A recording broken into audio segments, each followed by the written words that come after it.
we are looking at how to pronounce the letters S, T together in a word. If it's written just this way, it is an abbreviation for saint. Saint as in somebody that is holy. Saint as in Saint John, for example. If we're talking about ST in a word in syllables, let's take a few examples to see how it's to be said. Street, st. So you have to pronounce the sound s followed by t. Street, street.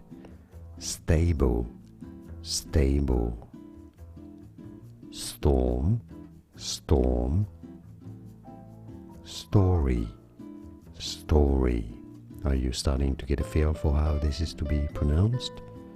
Stanford, Stanford. It's easy.